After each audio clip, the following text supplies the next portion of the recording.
2028 বিধানসভা নির্বাচনী রাজ্যের বিধানসভার আসন কি বাড়তে চলেছে? রাজ্য প্রশাসনের মধ্যে ব্যাপক দৌড়ঝাঁপ ইতিমধ্যে শুরু হয়ে গেছে বলে জানা গিয়েছে। অনেকে বলছেন যে 2028 বিধানসভা নির্বাচনী বিধানসভার আসন সংখ্যা 60 থেকে বৃদ্ধি পেয়ে 70 হতে পারে।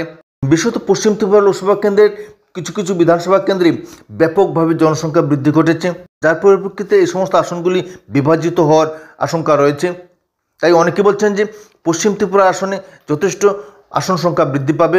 সে সঙ্গে জনসংখ্যার ঘাটতিজনিত কারণে পূর্ব ত্রিপুরা লোকসভা কেন্দ্রের কিছু সংখ্যক আসন কমে যেতে পারে, তেমন আশঙ্কাও রয়েছে। 2025 সালে জনগণনা শুরু হবে তেমন গুঞ্জন রয়েছে।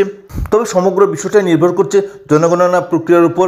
জনগণনা প্রক্রিয়া সুসম্পন্ন হওয়ার পরেই বিধানসভার আসন পুনর্বিন্যাস প্রক্রিয়ায় সরকার হাত দিতে পারে, কারণ জনসংখ্যার হিসাব অনুসারেই বিধানসভার আসন সংখ্যা বৃদ্ধি বা কম হওয়ার সম্ভাবনা রয়েছে। তো বিধানসভার আসন 60 থেকে বৃদ্ধি পেয়ে 70 হওয়ার আশঙ্কা রয়েছে।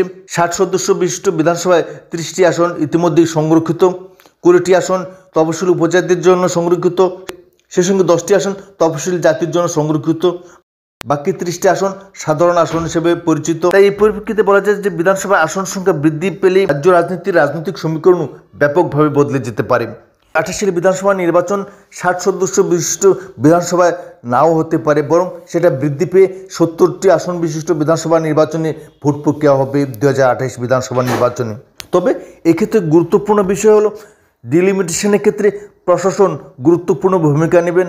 রাজনৈতিক স্বার্থ সিদ্ধি করার জন্য প্রশাসন যে কোনো ধরনের সিদ্ধান্ত নিতে পারেন, তেমন সমালোচনা কিন্তু ইতিমধ্যেই বিরোধী রাজনৈতিক দলগুলির তরফ থেকে উঠতে শুরু করে দিয়েছে।